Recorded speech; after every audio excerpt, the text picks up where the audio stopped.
Hello dear student, welcome. तो अभी हम डिस्कस कर रहे हैं इकोनॉमी का पेपर ऑब्जेक्टिव। ठीक है, अच्छे से प्लेलिस्ट बना के डाल दिया है, बोर्ड का पेपर भी तुम लोग को समझा दिया है सब कैसा आएगा, पेपर पैटर्न भी है। इकोनॉमी के पेपर के दो दिन पहले लाइव भी आएंगे, अच्छे से जुड़े रहना, बने रहना, सारी चीज़ डिटेल में डिस्कस करेंगे। ठीक है, चलो अपन 20 मार्क का ऑब्जेक्टिव देखे कैसा आएगा अपने को एग्जाम में। ठीक है, चलो। Commercial bank act as a intermediate in the financial system. तो कमर्शियल बैंक क्या क्या करता है? थर्ड वाला आंसर है मोबिलाइज दी सेविंग, मतलब सेविंग इधर उधर करता है या सेव करता है। Allocate them to various sector of economy, है ना। तो ये कमर्शियल बैंक ये फंक्शन करता है इंटरमीडिएट में। Next, the relationship between demand for a good and price of a substitute good कैसा रहेगा? डायरेक्ट रहेगा। कैसा रहेगा? कैसे देखो ना, relationship between demand for good and price of substitute goods, तो वो डायरेक्ट डिमांड ही है। Next, when supply curve is upward sloping, its slope to positive है ना। सप्लाई कर्व अपवर्ड है तो पॉजिटिव में जा रहा है supply curve. Next,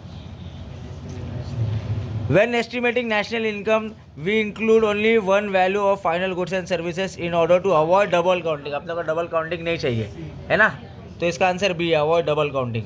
next, money market faces shortage of fund. क्यों फंड शॉर्टेज हो रहा है? क्योंकि भाई सेविंग ही नहीं हो रही ना मार्केट में, इनएडिक्वेट सेविंग है, इसके लिए मनी मार्केट शॉर्टेज हो रहा है। ठीक है, तो ऐसा अपन ने कंप्लीट दी फॉलोइंग देखा। नेक्स्ट, अभी गिव टर्म्स, तो अभी अपन टर्म्स देखते हैं कैसा है। Graphical representation of demand schedule, तो ये डिमांड कर्व दिखाता है। क्या दिखाता है? Demand curve. Cost incurred per unit बोलेंगे ना बच्चे लोग, पर कभी भी एवरेज ही आता है, याद रखना। पर यूनिट रहेगा, सिंगल रहेगा, पर मतलब एवरेज ही रहेगा। Next, charging different price to different consumer, अलग अलग प्राइस अलग अलग कंज्यूमर को चार्ज कर रहा है। तो अपन ने मोनोपोली में एक आंसर पढ़े थे ना, प्राइस डिस्क्रिमिनेशन पॉइंट है, वो है प्राइस डिस्क्रिमिनेशन है। ठीक है, मतलब थोड़ा सा हिट किया है, और अच्छे से पढ़ते तो और अच्छे से हिट कर देते question mark. Next, Ramesh has register all import export transaction. Ramesh ने क्या किया? इम्पोर्ट एक्सपोर्ट ट्रांजेक्शन उसने पूरा रजिस्टर कर दिया, तो मतलब वो फॉरेन ट्रेड कर रहा है ना, इम्पोर्ट एक्सपोर्ट कर रहा है मतलब, तो फॉरेन ट्रेड है। नेक्स्ट, अब इसका आंसर अच्छे से ध्यान दो।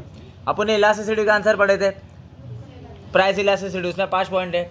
Relative elastic, relative elastic, perfectly elastic, तो परफेक्टली इलास्टिक का इन्फिनाइट पढ़े थे ना अपन ने। देखो क्या बोला है, इलास्टिक रिलेटिव फ्रॉम इन्फिनाइट बोला है, तो इन्फिनाइट परफेक्टली इलास्टिसिटी में आता है, परफेक्ट इलास्टिसिटी में आता है। समझ में आया? तो ऐसा अपने को इकोनॉमिक टर्म्स आएगा। नेक्स्ट, अभी है ना करेक्ट टर्म अपने को चूज करना है। ठीक है, तो चलो स्टार्ट करते हैं। करेक्ट टर्म देखो क्या है, चूज द करेक्ट ऑप्शन। पहला वाला देखो क्या है, concept studied under micro economic. तो माइक्रो इकोनॉमिक प्रोडक्ट स्टडी करता है। माइक्रो इकोनॉमिक क्या स्टडी करता है? फोर्थ वाला है, फोर्थ वाला क्या स्टडी करता है? तो प्रोडक्ट डिजाइन, तो सी और डी है। ठीक है, तो सी और डी स्टडी करता है। Next, a rightward shift in supply curve show. तो राइटवर्ड क्या सप्लाई शो कर रहा है?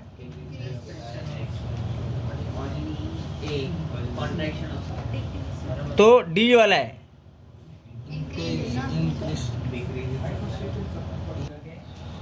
Concept study under micro economic. ठीक है, तो माइक्रो इकोनॉमिक का क्या स्टडी करता है? ओनली सी एंड डी है। ठीक है, तो फोर्थ वाला आंसर है सी एंड डी है। ठीक है, next, a rightward shift in supply curve. तो rightward shift in supply curve क्या दिखा रहा है? Only C. ठीक है, डी वाला answer only C.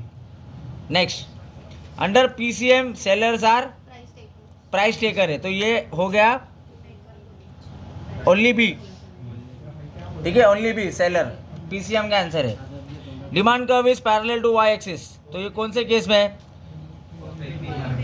Perfectly inelasticity of demand. ठीक है,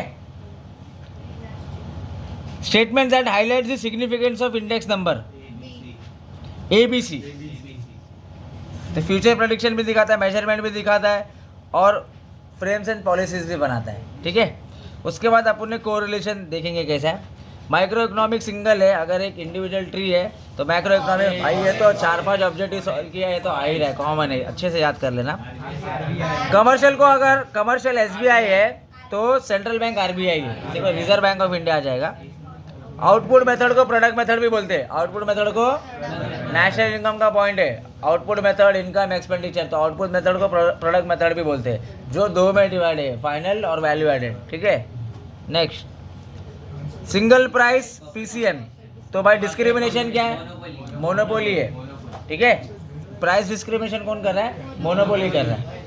टोटल कॉस्ट का फॉर्मूला है total cost, fix cost plus variable cost. तो भाई एवरेज कॉस्ट का क्या है, एवरेज में डिवाइड होता है, एवरेज में क्या होता है, डिवाइड होता है। तो total cost divide by total quantity, TC divide by TQ, total cost divide by total quantity. तो एवरेज में याद रखो बच्चे लोग, डिवाइड होता है कभी भी, ठीक है। तो ऐसा अपन ने भी ऑब्जेक्टिव डिस्कस किया। चलो थैंक यू सो मच।